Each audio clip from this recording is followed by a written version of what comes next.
Hi. Same day, new video. I started doing a lot more research on Munchausen syndrome by proxy. I watched Dr. Grande. If you've ever heard of him, check him out. He's great. You can ask him to cover a topic, and 9 times out of 10, he does it. He's good. But most people who suffer from Munchausen by proxy, there's Munchausen, which is when you create sicknesses for yourself, and then the by proxy part is when you do it to your children.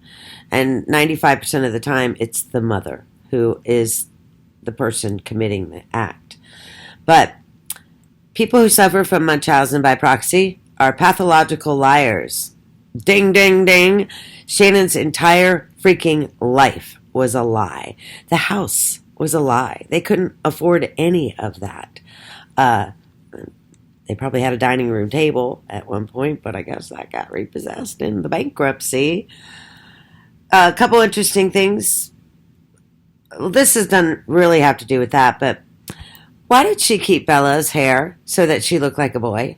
There's a couple pictures where Bella's got a poncho flipped over her head to pretend she has hair. I did that when I was a little girl also. But there's multiple pictures of her cutting Bella's hair, and in one video, Bella is crying because she doesn't want her hair cut. She wants to have long hair, and she says that. But her mother will not let her have long hair. And it looks like they were doing the same thing to Cece with those stupid little pigtails at the top, keeping the hair short. But things that I've learned. Munchausen by proxy people refuse to accept the diagnosis, and Shanann bragged about how she would go from doctor to doctor until she finally found one willing to diagnose the girls with what she wanted. That familiar FML thing. She went to multiple doctors until she could find one that says, yes, her children had it. Jeremy Lindstrom said that when she saw a new disease on the TV, all of a sudden she had it. She didn't have lupus. According to the autopsy, she did not have lupus.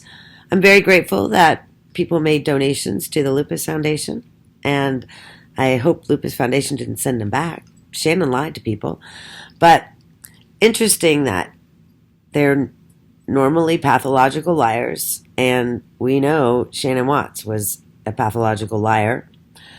They get gleeful excitement when they can get a diagnosis. The picture on this video is Shanann holding Bella, and Bella has so much pain in her eyes. And Shannon's got these stupid bunny rabbit things on her. I don't really get that.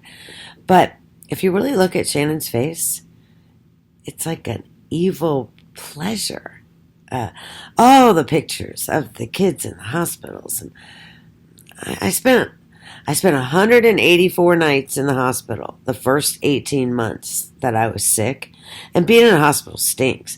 Carrying around an IV pole stinks. Having an NG tube stinks. And she was putting her little child through that. And that creeped me out. I had a very good relationship. I had 2 surgeons the whole time. And I one time made a comment to my surgeon that, I should have taken notes so that when I got here, I'd remember it. And he told me that when you walk into a doctor's office with your list of things that's wrong, most of the time the doctors don't believe you, because doctors said you don't come in and your brain go freeze. If something is wrong with you, you will tell the doctor. And so they are very suspicious of people who keep logs. When Shanann was trying to get diagnosed with lupus, the doctor couldn't find anything wrong with her and said, come back in 6 months. And she kept a log during those 6 months. And that's the best way to fake an illness. Excuse me a moment. I am going to look at this. Oh, she worked at a place, Dirty South or something, and that's where the Watts family thought she was maybe embezzling, or there were bad rumors about that thing.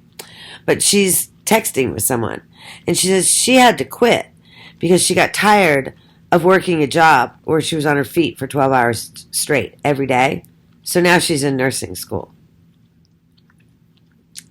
Nurses work 12-hour shifts, and they don't roll around in wheelchairs. They're on their feet every day.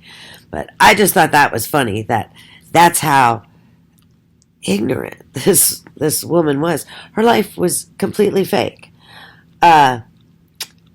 She had migraines, right? Well, I knew somebody who had migraines. And when Sarah got a migraine, man, the lights had to go dark and we couldn't talk. And she took that Imitrex stuff, and it took 30, 45 minutes for it to start to where Sarah could come out into the world again. So I'm not buying the migraine thing. Unfortunately, Shanann has only proved herself to be a liar. And it's unfortunate. She did doctor shop. We know that. And I believe that part of the reason they moved to Colorado was because she'd already gone through all the doctors in the Pinehurst area. And was she going to... Now, she has a daughter, a child, which she couldn't have, right? Because she was high risk with lupus, yet was pregnant within a few months of the marriage. I think that the doctors may have figured it out. I think they had her figured out in North Carolina, and that was the part of the reason she had to leave there. But it bothers me that no doctor in Colorado contacted Child Protection Services, but I actually think that they did, and Shanann wasn't allowed to be alone with her children. If you really pay attention to her post, she's never ever driving with the kids. She's never alone with them. Well, Chris wanted to be a mechanic. He liked being a mechanic. But when he was a mechanic, he had to work 6 days a week. And that meant that they were going to have to get somebody to come in and pay somebody for them to be there on Saturdays. Usually in the mechanics world, Saturday's a half day. You go in the morning and you work till around 12 or so. I was married to a mechanic, good man. And that was just another expense they weren't going to be able to do. So how did Shanann fix that? She told Chris he had carpal tunnel syndrome.